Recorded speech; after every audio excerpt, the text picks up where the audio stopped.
Hey guys, welcome back, and the last thing that happened, I had pretty much a cardiac arrest moment. Got taken to the hospital, but Emmy promised to take me to the roof for dinner. Cute date going on. Is that my first date?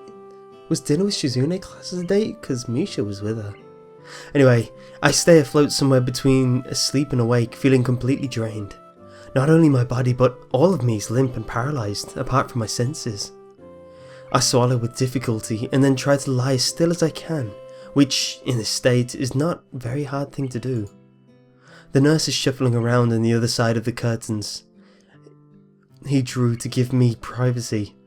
I can see his shadow shifting around in the shifting about in the sunlight. He has opened the window of his office. It's windy outside. The clean white curtains flutter in the breeze in a heavy, lazy motion. Like waves, light sifts through them slowly, half absorbing into the fabric. Sleepy time again. I close my eyes. The breeze on my face feels like the soft fabric of the curtains. I listen to the sound of my heartbeat for a moment, trying to shut out the sound of the nurse tapping away on his computer and my own heavy breathing. It's steady. Damn it. Not even a week and I end up like this again? I really screwed up this time. Should have known better than to play the half-baked sports star in front of a real one. And why did I try to act brave? Like that heart flutter was no big deal. Even when it was obvious that it was. It was just a reflex to push it away. To keep it inside. I didn't want it to happen.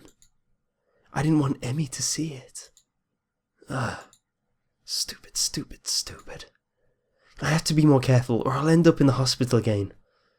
Or worse. That's my final thought before I give in to the tiredness. I fell asleep for how long? What time is it? I'm feeling a little lightheaded and I keep blinking compulsively. Pushing the curtain aside, I squint my eyes against the unfiltered light pouring in from the window. The texture of the canvas feeling nothing like the wind before. The nurse looks up from his work, sitting exactly where he had been before. How are you feeling? I can't really tell, so I don't answer anything. I'm feeling kinda groggy from falling asleep at such a weird time. Hopefully I don't look too weird. What time is it? Me croaking the question to gain some orientation. The nurse looking at his wristwatch before answering. Things seem to happen in slow motion. 10:15. I tried to think for a moment what that means, but I'm not really sure. You didn't answer my question, Isao. Oh, fine. Climb down from that bed then. Let's see how you're doing. Don't... I tried to exact that, only to sway dizzily when I move too fast. The nurse moves to support me by an arm and sighs. Stand up too quickly is what I was going to say. Just sit there. I'll check your pressure to make sure. My good intentions sure lasted for a long time. I shut up, embarrassed with myself, while the nurse gets busy with an old-fashioned contraption and my arm. After a couple of minutes, he puts it away, looking neither pleased nor unhappy. You're alright. Head stopped spinning? Yeah. Good. And how are the contents doing? You didn't show very good judgment out there, Hisao. I swallow the retort I was going to make. It's what I was thinking myself, but hearing it stated by someone else makes me want to protest. What he's saying is not pleasant to hear. Doesn't make him any less right. No, sir. He nods, still looking as neutral as he was before. It would be easy to be angry at him if he said, "Told you so" or something, but he doesn't. Aw, that nurse, he seems like he's seen a lot. Like he knew not to push it, but he knew to warn me. Like he has to be strict because it's my life on the line. That's a really interesting character. I can try help you keep your health, but ultimately the last call lies with you. Hopefully this little episode will be something that'll remind you of that. Here's a note for your teacher to avoid interrogation. I take the slip of paper he's offering, and then make my leave, as I can't think of anything else to say, nor even really want to. Stay out of trouble, you hear me? I don't think it was anything but a scare, but next time could be different. I hear you. There's some way to get to the school building straight from the auxiliary building, but I'm not keen to find out and possibly get lost, so I'll go out from the exit that I know works. I stop at the stairs of the auxiliary building, deliberating for a moment between going to the dorms to get my books and stuff, and going straight away to class. The sun stings my eyes, so I head towards the dorms. The halls are quiet, and as the courtyard was, naturally, so since everyone was in class. I knock lightly on the door at 3-3 and push open the door, when Muto calls from the other side. Sorry I'm late. 15 pairs of eyes turn to me. Good morning, Nakai. Muto seems to be somewhat confounded by my coming in late, as if I interrupted his flow or something. Judging from the rambling lectures his class tend to be, that might be the case. I pass him the note the nurse gave me. Muto takes it with a nod and reads it quickly. He lifts his eyebrows and gives me a kind of stern look, but doesn't say anything, just nods solemnly again. I shrug, and he gestures at me to run along, so I naturally do. The class goes on lazily. I think I'm starting to get into the rhythm of the school. I stopped worrying about taking notes and being overly attentive. The first days I was pretty high-strung in class. Muto finishes his lecture about electricity early, but continues without a pause about the festival. So, as you know, the festival is on the day after tomorrow. I hope everybody's projects are going to be successful this year. Have a good time, but also come Sunday, please. Please keep the meaning of this festival in your minds. Games and fried food! Everybody bursts out in laughter, and so do I. Yes, thank you, Mikado. But what... Oh! What did it do that? Right, we're going to the logs again. Text history. What was it say? But what I meant was more the... But the remainder of his sentence was buried beneath the ring of lunch bells, and everybody starts packing their things. Muto deliberates for a moment, but since almost nobody seems to pay attention anymore, he gives up and sits down. It's crowded in the hallways, or as crowded as hallways in school probably get. Most of the students seem to be heading down for the cafeteria. Normally I'd join them in the flow and grab a lunch myself, but today is different. Today I've been invited to lunch on the roof. Oh, yee! I'm so excited about this. An odd location, but that's where I was told to go. If I had a roof in my school to have lunch, I'd go there every day. Jeez. Fortunately, I managed to find shelter from the storm in the lee of the classroom door. Eventually, the torrent subsides, and I step tentatively out into the hallway, only to be met by Emmy, who comes flouncing down the hallway like a cannonball. Hey! Hi, Isao, great timing! I have a super extra lunch today.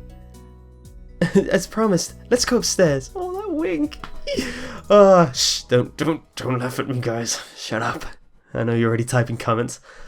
The stairway to the roof is a little dilapidated, but it's clearly been used recently. At the top of the stairs, complete with a missing padlock.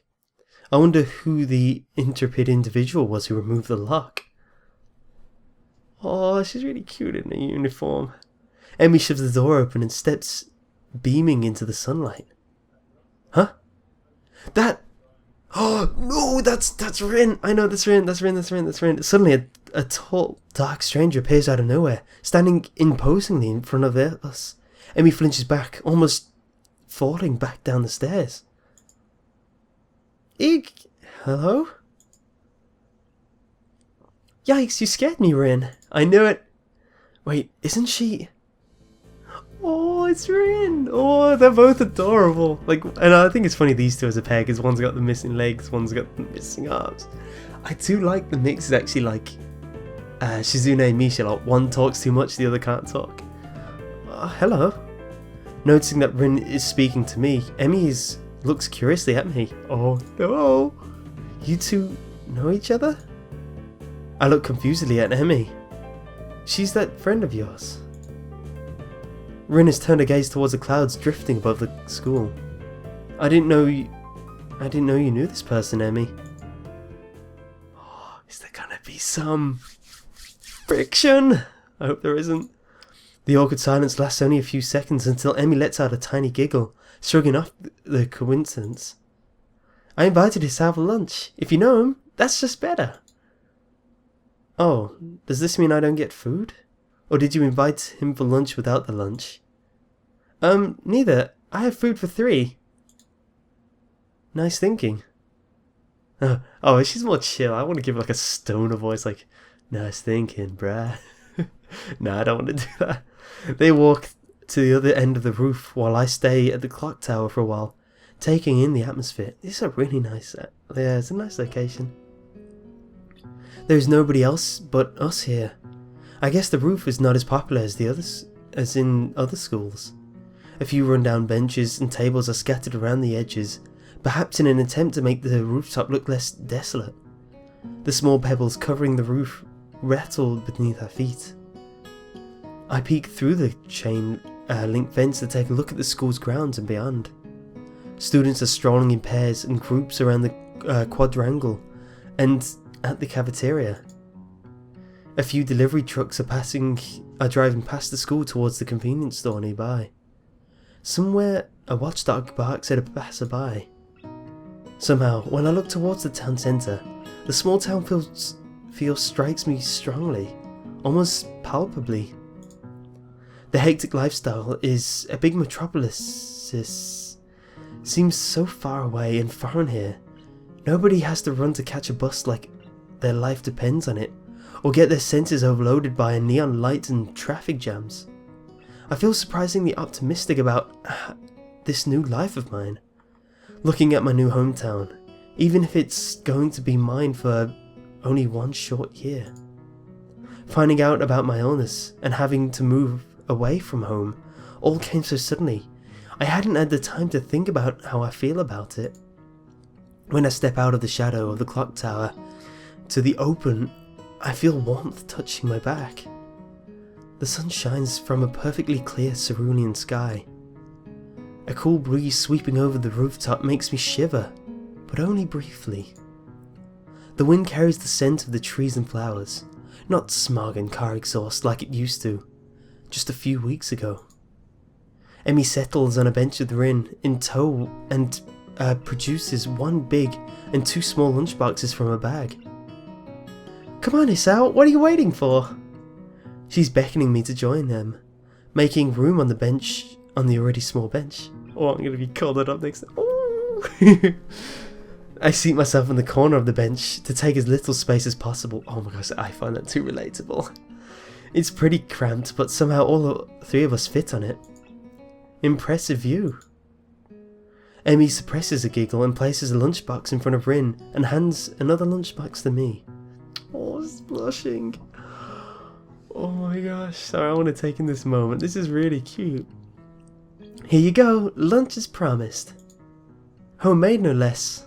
Homemade no less. I'm impressed. Wow, this looks really good. Thanks, I made it myself when I can. I'll make it myself when I can. Aww. Conversation dies off, as I said about the business of feeding myself. Taking a few bites, I glance over to notice Rin deftly opening the lunchbox and popping a forkful of food into her mouth, using only her feet. Even though I've seen it before, I can't help but be impressed by her dexterity. It's also a reminder of the sort of place I'm in right now. Will I ever get used to the sights such as this? I can't decide if getting used to such a thing would be a good thing or bad thing either. Does getting used to this place mean that I'm giving up on being a normal person? Or does it mean that I'm becoming more understanding about those around me? I'm distracted from my thoughts by the sight of Emmy tearing into her lunch, as if it had insulted her ancestors. You seem pretty hungry. Emmy looks up, mouth half full, and swallows before nodding. My morning run always works up an appetite. Which is great because then I burn through lunch pretty quickly. Helps me keep my girlish figure. Oh, she's a girly girl. Oh, she's so cute. What would happen if you'd lose it? Would you become a man? And I like her attitude. Oh, I like these two. I very nearly choke on my lunch, trying not to laugh. It's a figure of speech. Does your figure have to run in the mornings too? Oh, that's funny. Like, I don't know, I laughed harder than I really should have. Do you always talk like this? Like what? Like, talk like what? Like what? I think that answers my question. Never mind. So, I struggle to think of small talk and settle on the obvious question. How do you two meet? Rin seems content to let Emmy answer this question. Somewhere in the housing department thought that we'd complement each other well, so we were assigned rooms next to one another. Complement each other? Like shoes in a suit. Oh, that was like shoes in a suit. Huh? Emmy giggles at my confusion. Put us together and we've got all our limbs. Get it? Oh, I was right. Oh. Oh. So I started helping Rin get ready in the mornings. And that was that. I mean, you can't help someone that get dressed every morning and not get along. I see. Rin chooses this moment to interject. I have trouble with shirts. Oh, buttons, yeah. And obviously putting it over her head. Oh, I'll help you get through it. Okay, no, that's weird. Right, that seems fairly obvious. Really? Kind of. This isn't helping, but Emmy seems to find the whole thing funny. That combined with the fact that Rin is genuinely curious makes me feel slightly better and yet confused. I mean, you've got no arms. Oh. So punning on a shirt seems like one of those things that would be difficult. You know what? I'm just going to stop talking now. Yes, please, that was... just all of that sentence was unnecessary. It'll save me a lot of trouble in the long run. Rin nods in what I suspect is meant to be a sage manner. I see. Oh, I'm sorry, Rin. The conversation dies as I turn my attention back to my lunch. It's really quite good. Emmy finishes her lunch first and makes a content noise. Ah, that was good! As she busies herself with cleaning up her lunch, Rin speaks up. I'm thirsty. Oh, I almost forgot about that, sorry. With a flourish, she reaches into a bag and removes a trio of juice boxes. She tosses me one that appears to be cranberry, one to Rin that appears to be some kind of strawberry milk, complete with pink colour scheme, and keeps an equally pink box of some kind of fruit punch herself. Rin dexterously stabs a straw through the top of a box and begins to drink. Once again, I'm impressed by how flexible she is. But this time, I keep my comment to myself. Somehow, I don't think Emmy or Rin are the sorts of people to think twice about the way they work around their particular disabilities. Rin especially so. Indeed, she gives off the impression of being entirely unaware that she's missing limbs at all. Oh, she's so... Whether or not that's a conscious decision is another matter. Honestly, I'm not sure. So Hisao, how do you like it up here?